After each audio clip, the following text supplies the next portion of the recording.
tinayuan ng bago. Oo. Pero hindi nalis yung luma. Kaya nga po. Di ba inutil? Ayan po ang tawag dyan ay paggasta ng resources ng gobyerno na walang kapararakan. Balik mo yung picture. Ayan po. Tapos i-forward mo yung picture. Okay na po ang mag-usga. Kaya lang, malungkot, gumastos tayo ng walang kapararakan. May iba naman tayo. Puro ospital. Pero nag-viral. Oo nga po. Pakita mo nga itong post na ito. Gusto ko to eh. Alam mo naman tayo. Sabi dito, yung poste ng street sign po, ano? Street ng bawat sign. kalye. Sana ba? Pakita mo naman. Pakita mo naman. Ayan. Ayan. Sabi ni Tayo ang Liwanag, may mga komita. Hindi natin alam. Ayoko. Katulad sabi sa inyo, ayoko mag-aakusa. Pero, alam mo, mali nga naman yan. Dalawa? Ayan ang tawag ko dyan. Mocha.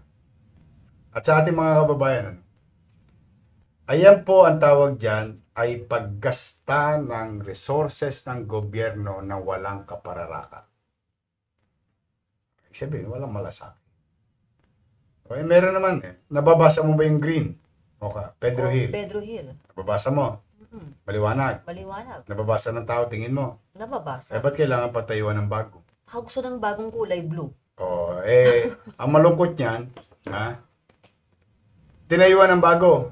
Pero hindi nalis yung luma. Kaya nga po. Di ba inutil? Yan ang ano. TANGA nga daw po. Ano daw yun? Ano yung PANGA? Hindi, TANGA. PANGA.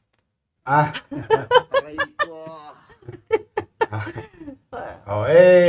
Para naman sabi nga ni Tayo ang Liwanag. Para may kilala akong grupong ganyan Tayo lang ang liwanag.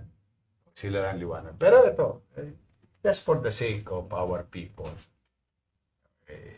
Maroy naman tayo. Nagkukwentas klaras. Yan po, hindi po natin yan ginawa. Ayoko po magturo pero just for the sake of yan po. Ipakita mo nga sa screen. Contract, December 23, 2024. Ayan na po. Ayan, that speaks for itself. Okay na po. Ayan, tingnan nyo yan. Kailan po ginawa? Magka? 39 million. 39 million? Kanina, nag-appropriate tayo ng 10 million, dalawang x-ray na. Movable x-ray, portable x-ray. Bumili tayo ng 100 laptop para sa health center. Mas marami sanang gusto ko sanang ipaliwanag to, kaya lang baka maging political Pagod na ang tao sa political. Pero, balik mo yung picture. Ayan po. Tapos i-forward mo yung picture. Okay na po ang mag-usga. Okay? Ngayon, anong aksyon? I ordered already. Thank you sa netizen kay Tayo ang Liwanag. Thank you very much. I ordered already Engineer Andres. You choose. It's either blue or green. I don't care. Pero isa lang ang poste. Kaya lang, malungkot, gumastos tayo ng walang kapararakan. Kahit yung mga nanay at tatay, alam nila ibig ko sabihin. Yung paggasta ng walang kapararakan. Ang tawag dyan pagwawaldas.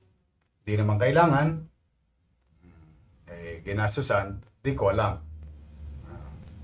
Pero yan po yung panahon. Ayoko na lang po elaborate. Kayo na po ang umusga. Mga kababayan. District 1 to 6. Reflectorized street name signage. 39 million 900. Ayan po ang sagot. Balik mo ulit doon sa una. Kaya Tayo ang Liwanag. Ayan. Ayan po sinabi ni Tayo ang Liwanag. Balik mo dito kung kailan ginawa. Ayan po. Thank you very much po sa ating mga netizen. Huwag po kayong mag-alala. Pagbubuti po kami. Sisinupin ko po ang lahat ng ating mga resources na maging mainam itong gastahin sa tamang at kapakinabangan ng mamamayan. Ipilitin po natin na huwag gumasta ng walang kapararangan. Nandiyan na po yan. At tayong magagawa. To correct the wrong, hindi naman pwedeng dalawang signage. That's why I ordered Mocha na tanggalin yung isa. At hinayaan ko na silang mamili. Baka sabihin nila total blue eh. Blue paborito mo, Yorme. Blue mo na lang itira. Sabi ko kay Engineer Andres, tingnan mo kung ano yung international standard. Kasi pag mga, anong tawag dyan, direction, I think it's blue. Kapag street name, I think it's green. Pero bahala sila. Kasi ayokong baka maakusahan na naman tayong namumulitika. Dati barangay hall. Ngayon baka sabihin, pati ba naman poste, tinanggal mo?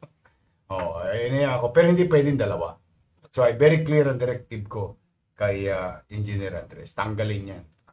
Yung isa, hindi yung dalawa. Okay. Ay, nako, grabe. Yun na nga, parang, Napapanghinayangan talaga. Kasi taxpayer to eh. kasi nga po, parang, yun nga po, boss, parang tanga lang, di ba? Dalawa. Nasabi ko na. Ayun. Ano sabi ng mga utaw? Ayun na nga po, sabi po nila ay, sabi ni MK De Villa, di po ba sa barangay ang gastos ng street names? Hindi Kasi po. iba-iba ang street post sa area namin. Merong maganda na may ilaw na mismong name box. Ang mga barangay, ano yan? Barangay budget. Na Iba naman. Yan. Ngayon, eto naman. Ay, teka lang po, boss, matuwa ka. Sabi ni Cherry Con, dapat masampulan talaga yung si... Huwag na natin banggitin. Huwag na. Ano yan eh. Politika yan eh. Basta pag may nakuha tayo evidence sa mga yan, pumanatag kayo. Ang mababalitaan nyo na lang, may nakapile na.